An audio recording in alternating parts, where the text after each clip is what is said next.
Carol. Que Boa tarde, Luciana. Boa tarde, Júlia.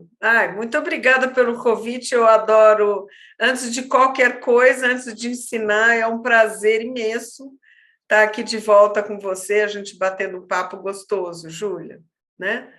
Sim, e um assunto tão importante para os sobreviventes, né?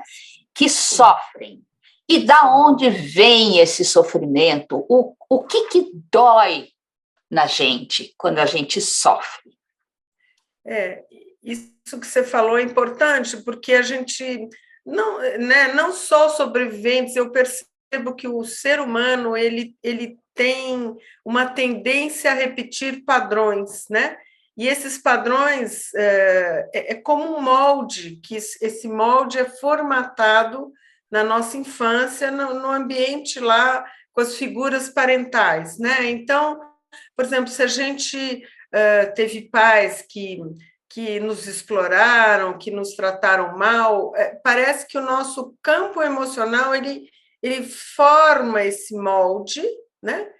E ele vive achando que nesse lugar que ele tem que viver. A única maneira possível, pode ser uma loucura falar isso, mas a pessoa se habitua com os maus tratos ou a falta de cuidado, falta de amor que ela viveu, e às vezes violência mesmo, né? Então, parece que ela, como um imã, ela vai atrair pessoas que vão reproduzir ou vão repetir a mesma sensação que ela tem. Essa é uma dor monumental quando você repete padrões emocionais, principalmente os dolorosos, né? De abuso, de convivência com pessoas que exploram, que tratam a gente como se a gente fosse invisível, como se a gente fosse com uma indiferença brutal, né? Por incrível que pareça, a pessoa com este molde, ela habitua a ser assim, né? E às vezes, como a gente estava falando nos bastidores, às vezes, por incrível que pareça, a pessoa deseja no campo emocional ser tratada com respeito, carinho, amor, leveza, e quando às vezes ela cruza com uma pessoa assim, ela não sustenta e não suporta, né? Porque ela sempre volta, é uma loucura isso, ela sempre acaba voltando para o que estava habituado, que, como a gente diz, é uma zona confortável, desconfortável, né? Mas ela acaba vivendo lá, repetindo padrões, e essa dor, esse sofrimento que volta, é uma coisa que parece que vai minando a alma, né? Vai tirando energia, vai desgastando. É realmente um sugador de energia, de esperança, de bom viver, né, Júlia? A gente cai, como se a gente caísse no mesmo buraco. E eu tenho alunos que eles não falam, Luciana, não caí no mesmo buraco, parece que eu caí na mesma cova, de tão ruim que é, né? Cair naquele mesmo lugar é como se ela estivesse sendo enterrada viva, de fato, né? É isso, Júlia. E por que essa repetição? Quando que para essa repetição? Boa pergunta, boa pergunta. Não é fácil, né? Porque, primeiro, para a metodologia do Patrick, essa consciência nossa emocional ela é muito atrofiada, porque a nossa educação, os nossos pais, os exemplos que a gente teve, a gente trabalha muito bem a parte física, a gente vai fazer ginástica, educação física, vai treinar o nosso corpo, né? Hoje em dia, se a gente está cansado, a gente vai dormir, se a gente está com sede, quer dizer, as necessidades do corpo a gente atende, vai tomar um copo d'água, ou o que seja, a gente tem uma autonomia e uma autossuficiência, porque foi permitido desenvolver esse campo, esse corpo físico. O corpo mental, que a gente chama no Petro, que é a nossa inteligência, a nossa capacidade cognitiva, né, de raciocínio, de pensar, planejar, também é muito bem preparado e desenvolvido na cultura, educação, os pais, eles ensinam a gente a raciocinar, a pensar, e a gente hoje, nós somos maduros, adultos, responsáveis pelas nossas necessidades intelectuais. Então, por exemplo, se de repente eu quero viajar, sei lá para onde, para a Europa, de repente eu vou ter que aprimorar o meu inglês, eu vou ter que falar francês, enfim, a gente hoje sabe buscar um curso na internet, sabe chamar um professor particular, quer dizer, as nossas necessidades intelectuais, a gente facilmente tem essa autonomia, tem esse aspecto maduro, como se tivesse uma Luciana adulta, e eu vou lá, bom, deixa eu pesquisar o que eu faço, deixa eu trocar ideias com a Júlia, se ela tem algum professor de inglês que me ensine, enfim, né, a gente se vira muito bem e atende às nossas necessidades mentais, intelectuais. Agora, quando a gente está triste, quando a gente está angustiado, quando a gente está aflito, de novo, né, nem os nossos pais, nem nós mesmos, ou mesmo na escola, faculdade, doutorado, mestrado, o que seja, né, ninguém ensina para a gente o que fazer quando a gente está emocionalmente machucado, ferido, sofrendo. A gente não tem este treino. Então, para o Petro, que nós falamos que o nosso campo emocional não é compatível com a nossa idade em anos físicos e mentais. Então, por exemplo, numa situação onde a gente está sofrendo, a gente está num estado de defesa, né? A gente está correndo perigo emocional, né?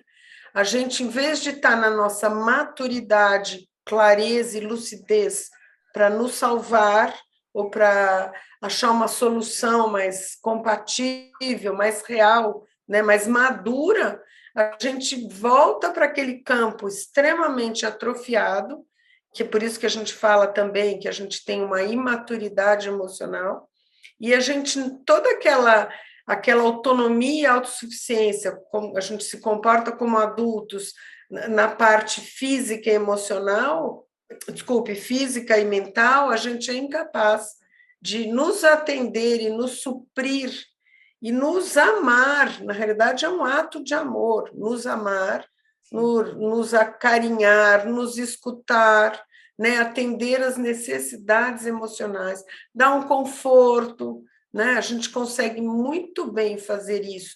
Nosso lado adulto se presta para emprestar as nossas qualidades para uma amiga, um filho, alguém sofrendo fora de nós, mas para nós mesmos a gente é incapaz, a gente volta a ter uma imaturidade que parece que a Luciana adulta, que conforta um filho, não é a mesma que me conforta.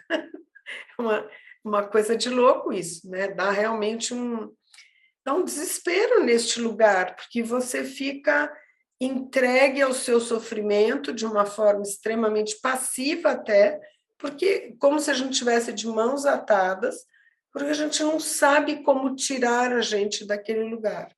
Tem um lado muito infantil nosso, que a gente gostaria que o outro que me machucou, né, viesse estender a mão, viesse confortar, viesse pedir desculpas. Isso, infelizmente, não é assim que acontece. Então, a gente fica enredado, né? A gente fica repetindo padrões a partir desse nosso lado, que é extremamente atrofiado e pouco desenvolvido, né? E refém das pessoas de boa vontade. Infelizmente, a gente não vai ter muita salvação e muita cura, né, Júlia, neste lugar. Sim. Tá certo? É a criança ferida, né, que está sempre chorando dentro da gente. Sim, sempre. É. Sempre chorando e sempre à espera, uma esperança não real, né? Isso também o Petro que trabalha muito, né?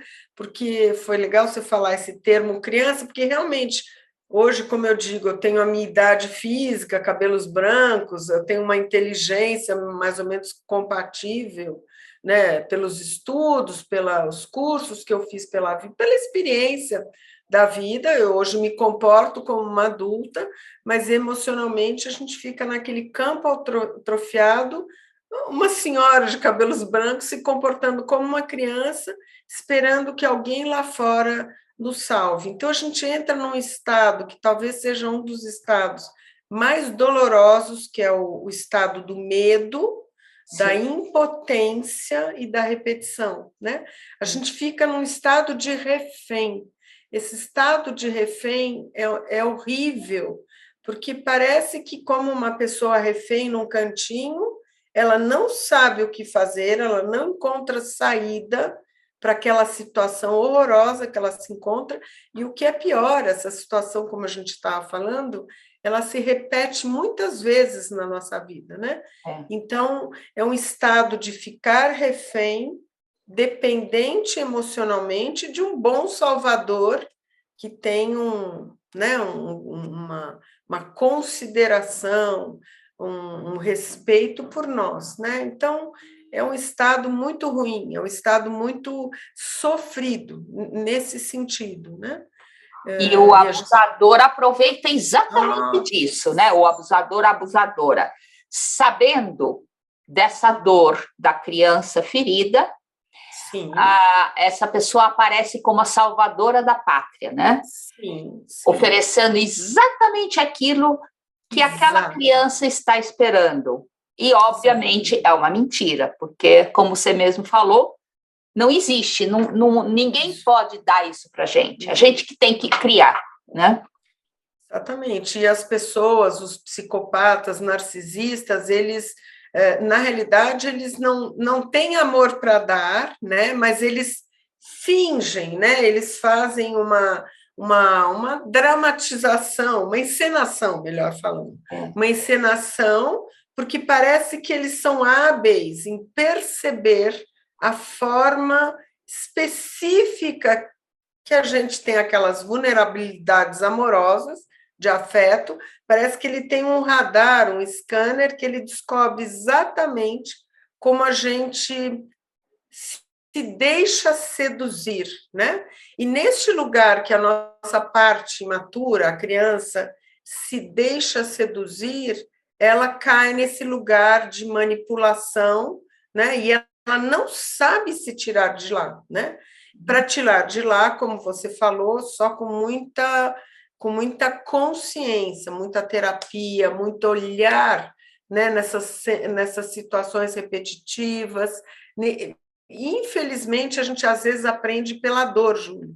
Né? No Petrarch tem uma frase que eu acho interessante, que eu uso para mim quase que toda vez que há algum sofrimento, porque tem uma frase que ele diz: a pessoa evoluída, ela aprende já observando, ela já vai antevendo as questões, porque o autoconhecimento já é bem elevado, então ela já vai antevendo as questões e quase não sofre, não é que não sofre, mas ela já está no grau de realidade, maturidade, que ela já quase que vai prevendo as ciladas e a realidade das pessoas à sua volta, inclusive as pessoas que são realmente ruins, né? São pessoas malignas, né? Então a gente vai percebendo essa realidade, não deixando a nossa parte criança fantasiando e não enxergando a realidade das pessoas à nossa volta, né? Então a pessoa evoluída, ela aprende pela observação e pelo auto-amor e auto-respeito. Então, você se trata com mais cuidado, com mais realidade, né? Agora, uma pessoa mais imatura, que espera o amor e a proteção e o que seja vir de fora, esse é um prato cheio, porque ela não se conhece e ela se coloca nesse estado permissivo de que o outro vem como um sedutor, né? Um preenchedor das suas necessidades afetivas, amorosas, pronto, está aí armado uma cilada onde você vai cair repetidamente enquanto você não olhar para dentro e você aprender a se suprir, né? Assim como você toma um copo d'água, assim como você vai aprender um curso de inglês, ou você vai estudar sobre um país, ou qualquer coisa, né? Aprender sobre o Zoom, porque agora a gente tem que fazer Zoom e etc., né? E você fica na mão dos outros, e aí realmente a gente passa a ser uma pessoa extremamente permissiva, né? Sim. Isso é terrível, né? A gente precisa, por amor a nós, a gente tem que entrar nesse autoconhecimento para a gente se tratar com mais respeito, com mais amor próprio, que eu acho que todos nós, seres humanos, a gente tem isso ainda muito pouco praticado, sabe? O amor próprio, né, Júlia? É porque se confunde com ser egoísta. Isso, E não é, não tem nada a ver, né? Você só pode dar para o outro aquilo que você tem. Então, exatamente. só dá para amar quando Exatamente. você se ama, né? Exatamente. O Petroc é muito assim, você vai primeiro. O Petroc é um caminho de autoconhecimento espiritual, porque você primeiro precisa descobrir a sua parte divina dentro de você, com uma capacidade inesgotável de amor incondicional que já existe aqui, que a gente empresta quando alguém fora de nós necessita.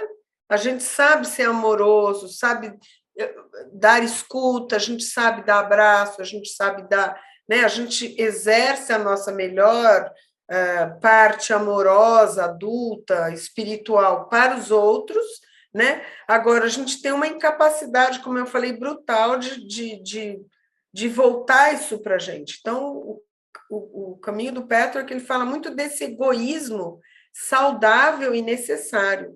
Eu preciso experimentar esse amor que já existe disponível para mim. Porque na hora que eu começo a beber deste amor dentro de mim e me preencher, aí o amor que eu dou para os outros é um amor de transbordamento e não de carência ou racional, entende? Eu deveria estar assim ou fazendo assim para tal pessoa, e não é de fato um amor que transborda de fato, entende? É um pouco diferente. Também a gente ensina bastante essa questão do amor real. Quando você já se amou e deste lugar conhecido você transborda, né? E o amor que é racionalizado, que assim, eu deveria dar colo, eu deveria dar atenção, eu deveria, sabe? É mais como uma programação racional do que, de fato, um amor vívido, né? Verdadeiro, né? Certo? Sim, sim, isso só é possível depois de todo esse processo de autoconhecimento, de resolver as emoções imaturas, né? Sim. Uma coisa que você comentou me escapou e agora voltou, Júlia, você me permite falar um pouquinho da criança, né? Para o Petroc também, o nosso lado imaturo, como toda criança, né? A criança, ela vive o mundo, ela olha para o mundo de uma forma fantasiosa, é assim que fala, acho que é, de uma forma fantasiosa e sonhada, idealizada, né? A nossa parte criança, ela não consegue olhar para o mundo e para as pessoas de uma forma real, como o nosso adulto consegue, tá? Então, quando a gente cai em ciclos repetitivos, né? Então, por exemplo, eu consegui me livrar de uma relação abusiva, finalmente, embora quase destruída, né, emocionalmente, financeiramente, enfim, em termos até de saúde física, né? Na hora que eu consigo me libertar de uma relação dessas, né? Tomo um ar, respiro, começo a me fortalecer novamente, daí vem um novo relacionamento, né? A minha parte que ama, essa parte que está muito atrofiada, porque a parte amorosa, afetiva, não foi, como eu expliquei lá atrás, ela não foi permitida desenvolver. Sim. Então, eu tenho um comportamento muito imaturo e muito infantil. Então, quando eu olho para uma nova companhia na minha vida, eu não estou olhando ela com olhos de adulta, vamos dizer assim, estando na realidade. Eu olho para ela e começo a idealizar um príncipe, você entende? Eu começo a fantasiar, não, e daí vem outra pessoa que está nesse processo de conquista e sedução, ele é mestre, ainda mais as pessoas né, de má índoles, essas pessoas psicopatas, né, elas têm esse radar de perceber como que eles vão encantando, como que eles vão, como uma serpente, né, Júlia, como que parece que eles vão hipnotizando, eles vão ali conquistando passo a passo, e a pessoa, como ela praticamente parece que ela envolvida emocionalmente com a pior parte dela, porque ela está na parte mais infantil e mais vulnerável, né? Então ela olha para a pessoa e ela está fantasiando um príncipe ideal, uma princesa ideal. E ela não consegue perceber a realidade que vai se mostrando à sua frente. Entende? E daí a serpente vai enrolando e hipnotizando. Quando ela vê, ela já está enrolada no mesmo ciclo. É terrível isso, né, Júlia? Terrível.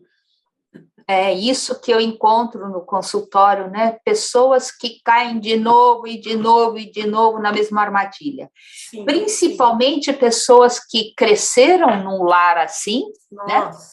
Sim. Aí elas vão procurar também, sim, né? sim. Outros relacionamentos assim. Sim. Né? E isso é tão incrível que você está falando, né? Que a gente. Eu tenho alguns alunos que sofreram bastante abuso e violência psicológica, física, às vezes não é nem física, mas eu não sei nem o que é pior. Se é a física, Sim. quer dizer, todas são ruins, né? Mas a psicológica, emocional, talvez ela seja um pouco mais terrível, porque ela é sutil, né? As marcas não ficam no corpo, mas elas ficam na alma. Acho que é até mais difícil de você reparar, porque você não tem menos consciência ainda do que foi que aconteceu, né? E ainda tem aquela parte nossa que fica fantasiando.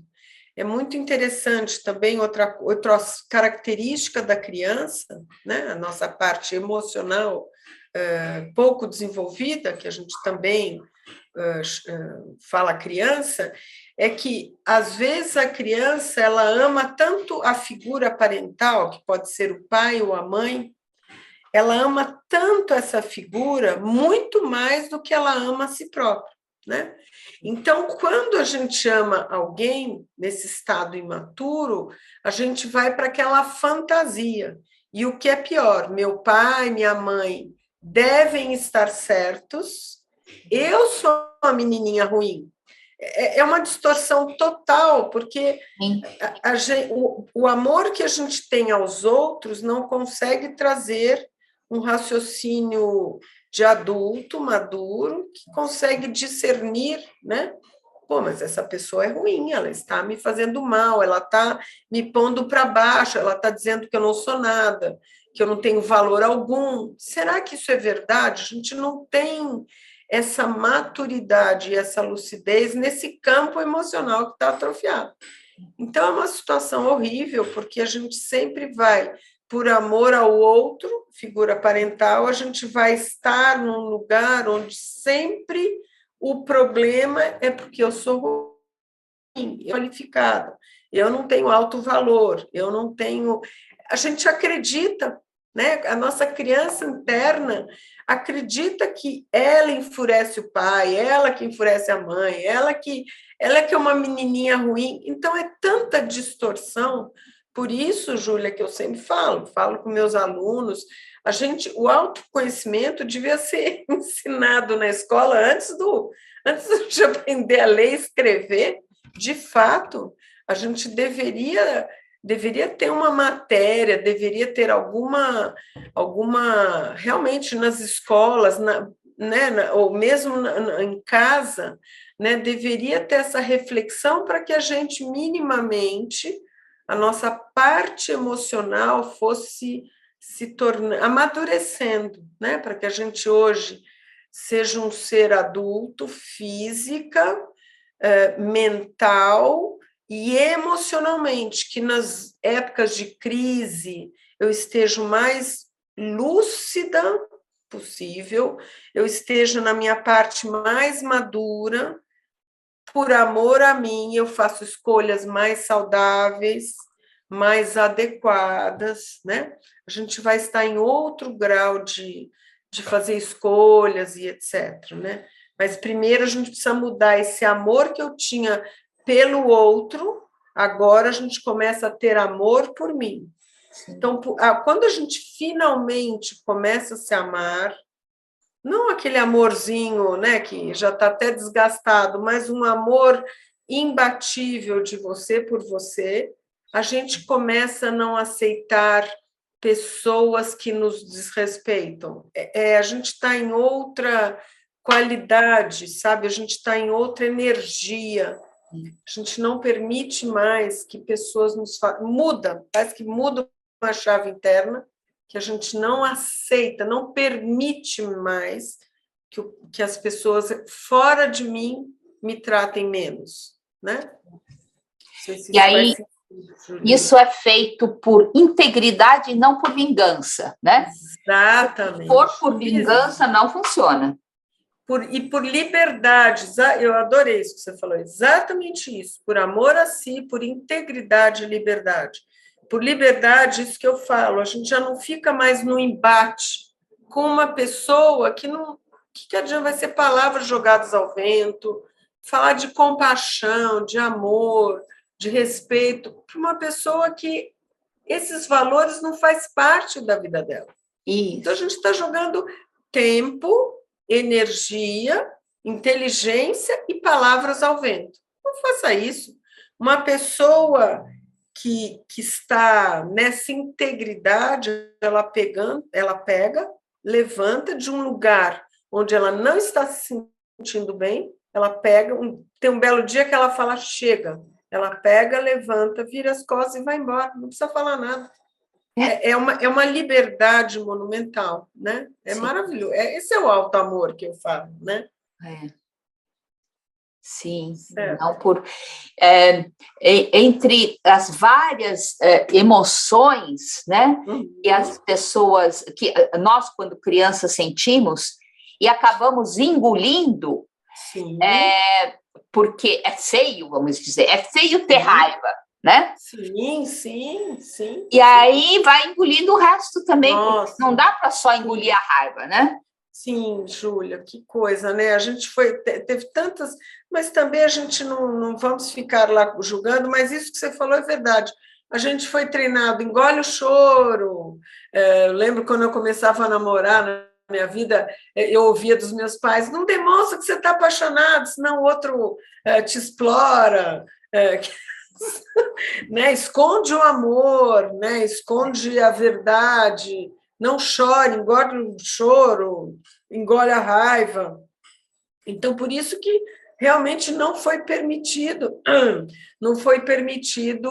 a gente desenvolver a parte emocional. Então, quando a gente está com raiva, a gente não sabe o que entra num lugar horroroso. Para o Patrick, né, foi legal agora você falar, porque esse é um campo que eu adoro trabalhar com os alunos, assim, a raiva é como se os sentimentos, para o Patrick, não temos emoções ruins ou boas, né? Tá certo que é melhor a gente estar rindo, gargalhando e alegre do que a gente estar chorando e triste num canto. Claro que sim, né? Mas esse é um exemplo, Júlia, você já deve ter escutado 1000 vezes, mas eu gosto de dar um exemplo muito simples. É que nem a nossa pele, né? É um exemplo que acho que facilita a compreensão. A nossa pele, para o corpo humano, é um dos 5 órgãos do sentido, e ela é um grande sensor, né? Que nos limita o corpo interno e externo. Sim. A pele, por exemplo, hoje está um dia frio, né? Se eu não tivesse esse sensor e não prestasse atenção, eu poderia estar com uma roupinha aqui de praia, e de repente o corpo vai resfriando e eu vou adoecer, né? E ao contrário, se tiver um dia fazendo 40 graus, se eu também não tiver conectada e prestando atenção na minha pele, é capaz de eu suar horrores, me desidratar e passar mal, desmaiar aqui no meio do nosso bate-papo. Então, por que eu dou esse exemplo? Porque o suor, o desconforto, ele vai durar, ele vai ser ruim e durar o tempo que eu demorar para olhar para a minha pele, para o meu desconforto e a minha adulta entrar em ação, que seja mudar a roupa, fechar a janela, ligar um ar, um aquecedor, depois pôr um chale, enfim, não vou adoecer, porque eu estou conectada com a minha pele. No físico, isso é muito fácil, a gente faz. Está todo mundo mais agasalhado hoje. Agora, quando eu estou percebendo numa relação que eu estou sendo desrespeitada, eu finjo, eu vou ficar com pneumonia. É mais ou menos o mesmo comparativo, sabe? A gente começa a ser desrespeitada, a gente pega a nossa inteligência, a nossa mente egóica e começa a dar desculpas. Não, hoje ele não está bem, hoje ele teve um dia ruim, sabe como é que a gente vai acobertando, né? E aquele desconforto que na pele, se eu prestasse atenção, eu estou me sentindo desrespeitado, eu estou com raiva. Isso é genuíno, isso é legítimo. Ela não tem nada de ruim. O ruim é não prestar atenção nela. Sim. A raiva vai passar, a tristeza, ela passa. Porque as emoções são só uns sinalizadores. Eles sinalizam para que a gente, como a pele, o arrepio, o suor, só vai ser ruim se eu não prestar atenção. A raiva, vou fazer uma comparação muito besta, tá, Júlia? Mas a raiva e o suor é mais ou menos igual. Ela tem uma função de dizer que algo no emocional não está bem. Sim. Só isso. Se eu tivesse com a minha adulta olhando, mas que raiva é essa? Poxa, me senti magoada, porque embaixo da raiva tem sempre mágoa e frustração. Se eu entrar dentro da emoção e for fundo até o final, ali tem um portal, tem uma liberdade. Por quê? Vou dar um exemplo qualquer, né? Então, eu estou com raiva, essa raiva é legítima, eu não preciso expressar o errado, o inconveniente, o que a gente se sente mal, é eu expressar a raiva fora, contra os outros. E muitas vezes eu expresso a raiva em outras pessoas. Por exemplo, se um companheiro me trata mal, ou um chefe, um gestor me tratam mal, eu vou descontar numa criança dentro de casa, eu vou descontar num cachorro, sei lá, dando um exemplo qualquer, né? Então, descontar a raiva nos outros, isto não é certo. Isto para o Petrol, que é o nosso eu inferior atuando. Sim. E a gente não vai gostar da gente, sabe, ser uma corrente que passa o mal e joga e descarrega no mais fraco. Isso não é bom. Isso não alivia e não traz... Não alivia. A gente vai ficar nesse ciclo vicioso, não entendendo exatamente o que está acontecendo.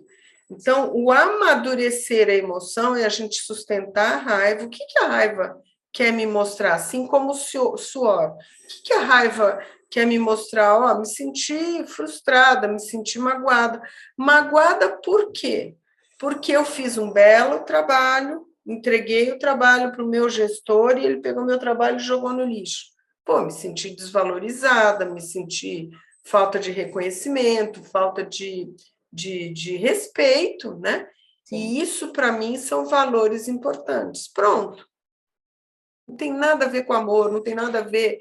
É simplesmente eu descubro e vou lá e da próxima vez eu vou, por exemplo, né? A próxima vez que eu for entregar um trabalho para o meu gestor, sabendo que ele é um cara desrespeituoso e é um cara que não valoriza o trabalho dos outros, então eu vou conversar com ele, com o meu adulto. Olha, eu vou preparar o trabalho, mas será que você pode dar uma olhada? Ou se eu fizer, você não vai querer olhar? Quer dizer, a gente tem maneiras de trazer uma maturidade, um respeito a si, entende, Júlia?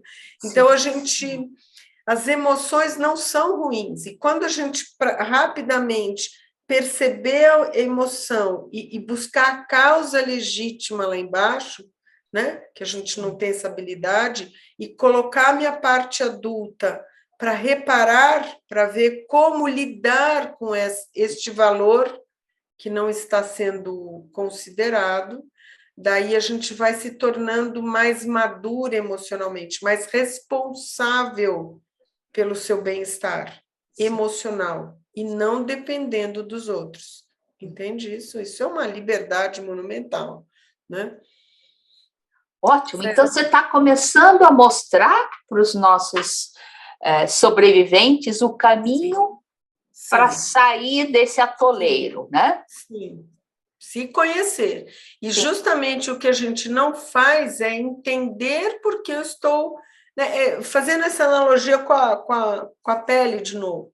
É como se eu visse a minha pele suando ou arrepiada de frio e eu...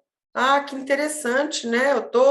Eu tô suando. Ah, não, é porque sei lá, você não aciona a sua capacidade de cuidar de si, né? de olhar para si, de se confortar, né? Você não se considera. Então, o Petrarch, ele fala muito desse egoísmo saudável, desse autoconhecimento, principalmente emocional, que ele é primordial para a gente não aceitar migalhas de relacionamento, sabe? Porque às vezes a gente não sabe o que acontece com a gente e a gente aceita migalhinhas de bons tratos, migalhinhas de amor, sabe? E isso é indigno de nós, né? Isso é indigno dos seres humanos que nós somos, né? Tá certo, né? E as emoções são aquilo que nos liga, né? Com tudo. Perfeito, com o mundo, com os outros, com nós mesmos. Exatamente. Então, sem emoção, você não se conecta, né? Não é isso? Sem emoção, você é um robô que usa sua mente racional para explicar o que você acha, o que você deveria sentir, e não o sentimento verdadeiro, que são as emoções. Sim. O problema é que a gente sempre distorce essas emoções, ou não as considera, ou as encobre. O ser humano, por não lidar não saber lidar, né? Ele vai encobrindo. Então, por exemplo, se eu tenho uma dor recorrente de que toda vez que eu dou o meu melhor, as minhas melhores qualidades, os meus melhores dons, os meus melhores talentos, a pessoa pega esses meus talentos e despreza, então eu me sinto sempre desrespeitada, desvalorizada, né? Essa repetição. Então, você vai entrando num looping que você fala, bom, então, o meu melhor não é o melhor. O meu melhor, eu sou um ser humano ruim, eu sou um ser humano meio desqualificado, meio sem valor. Então, fica essa mente justificando, eu falo isso para meus alunos, preste atenção no que a mente para onde que ela vai te levar. Porque, às vezes, ela pode te levar para um acobertamento, né, e uma distorção tão grande, né, que você, no fim, você esquece dos seus valores reais, das suas emoções genuínas, verdadeiras, e você, de repente, compulsivamente está usando outras saídas, né? Outras maneiras de aliviar esses desconfortos, esses incômodos que você, como não tem o seu adulto presente no campo emocional, você... Bom, então, eu vou dar um exemplo bem bobo que eu dou para os meus alunos, é assim, bom, de repente, toda vez que eu sofro emocionalmente, eu não sei o que fazer, por exemplo, eu posso ir beber, eu posso ir comer, eu posso ir fazer compras, daí você vai para outras compulsões, né? E, de repente, você está com a sua casa cheia de compras, porque você vai num estado compulsivo, tentar desviar a atenção do que era genuíno. Por isso que a gente falou, né, Júlia? Para o Patrick, as emoções é um portal gigantesco de autoconhecimento, que a gente ativa o nosso lado adulto e a gente vai para uma outra qualidade de amor a si, de respeito, e a gente vai para um lugar de mais liberdade, né? Onde a gente não precisa aceitar relacionamentos que não me servem para nada, na realidade, só para me destruir, né? Sim. Isso não vale a pena, de jeito nenhum, né? Tá certo? Sim. E nisso tudo que você falou, eu percebo ainda mais um ingrediente que acaba impedindo as pessoas a trabalharem e se conhecerem, que é o medo de errar. Sim, né? sim. Se errou, tem medo de crítica. Sim, sim. Né? Então, tem essa ilusão de que eu preciso ser perfeita. E isso não existe, né? Não. Aliás, isso para o Patrick também. Ele tem uma apostila, porque o Patrick, para quem não conhece, é uma metodologia que trabalha, ela é embasada em 258 temas, apostilas que a gente chama. Tem uma que fala, Júlia, exatamente do perfeccionismo, né? É onde você... a gente chama isso de autoimagem idealizada, ou como se fosse um personagem. Eu tenho que ser perfeita, porque lá atrás, na infância, entre os irmãos todos, eu depreendi emocionalmente que se eu fosse a filhinha perfeitinha, papai e mamãe iam gostar de mim. Então, essa decisão, que não é mais consciente, acaba sendo um modo de operar na vida. Então, eu vou ser a melhor de todos, eu vou fazer o que for possível, eu vou fazer tudo perfeito, eu vou para uma autoexigência destrutiva e irreal, né? E isso, na realidade, o que a gente chama de personagem ou máscara, a gente também chama de máscara, né? Sim. Eu adoto um modo de ser que eu tenho que ser esse personagem 24 horas por dia, 365 dias por ano, todos os anos da minha vida, para, de novo, a minha parte matura, no fundo, será que as pessoas vão me amar ou vão me admirar se eu for perfeita? Né? Então, está aí montado outro círculo vicioso, né? Onde você nem sabe mais que você usa um personagem que não é você.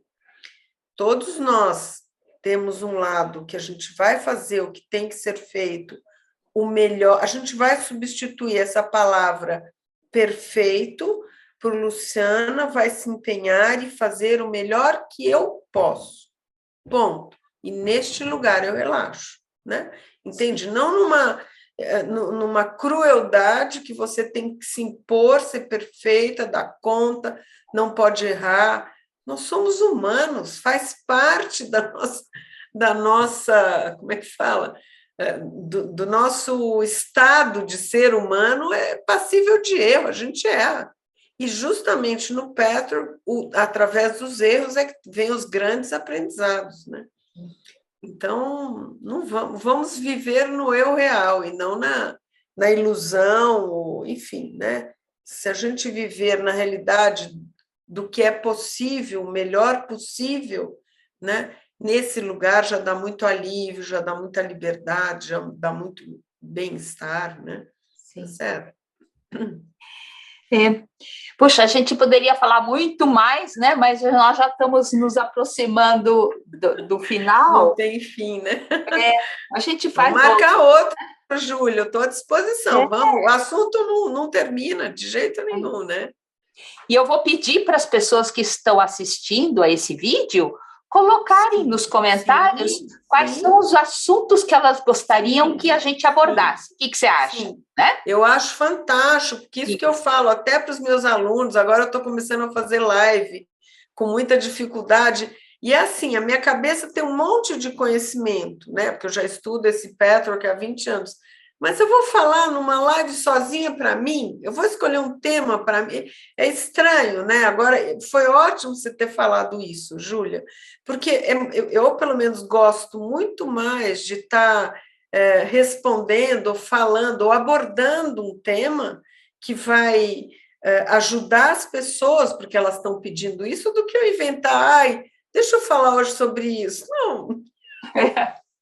Então, por favor, gente, Ótimo, escrevam aí ótimo, embaixo que temas que vocês gostariam que a ótimo, Luciana e eu abordássemos no caminho ótimo. do Pathwork. Nós hoje estamos falando do Pathwork, Sim, que é um caminho sim, de autoconhecimento, né? sim, E sim, autocura, sim, sim, né? sim, Então, exatamente.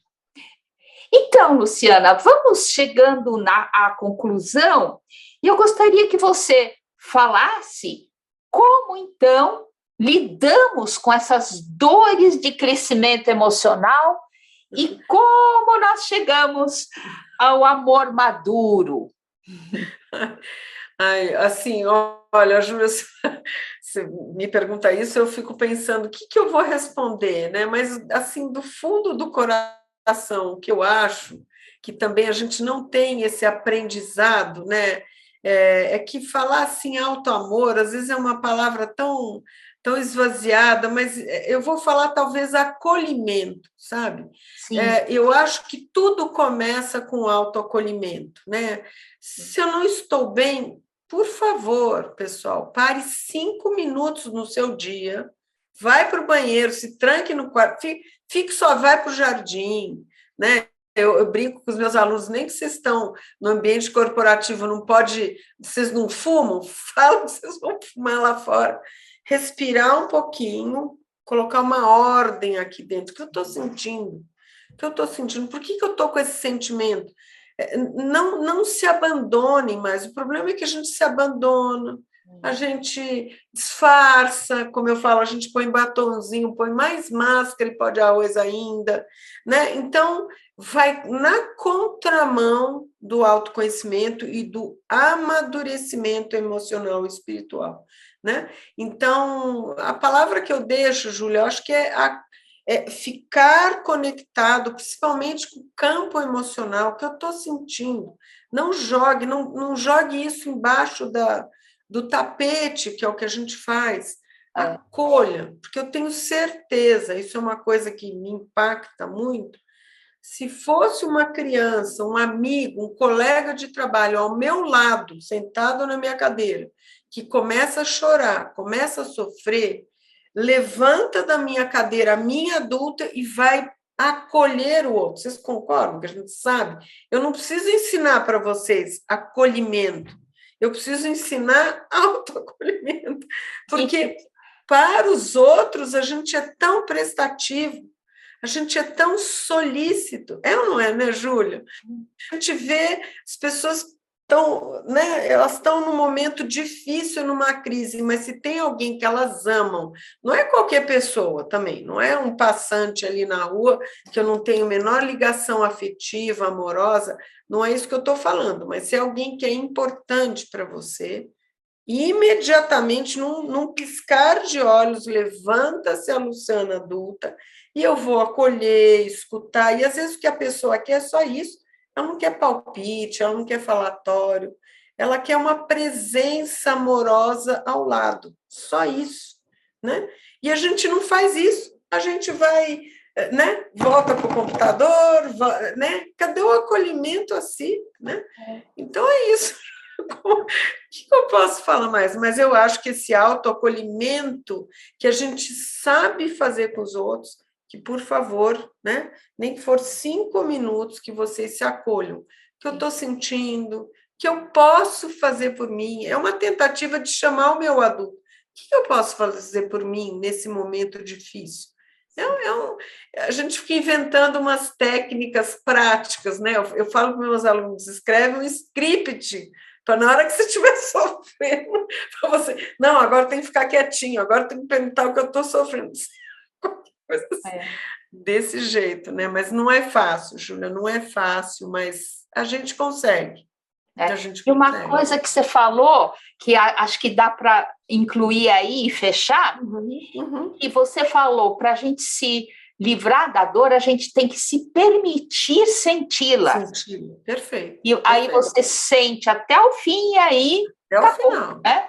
Até o final. E por isso que com eu estou... autoacolhimento que você consegue. Exatamente. Autoacolhimento, às vezes é 5 minutos. Ai, não, Luciana, agora não dá. Dá, vai no banheiro. Não vai nem fazer necessidades, mas se tranca no banheiro, que era o tempo de lavar a mão, tomar um copo d'água, se tranca lá para você não perder o contato com a dor.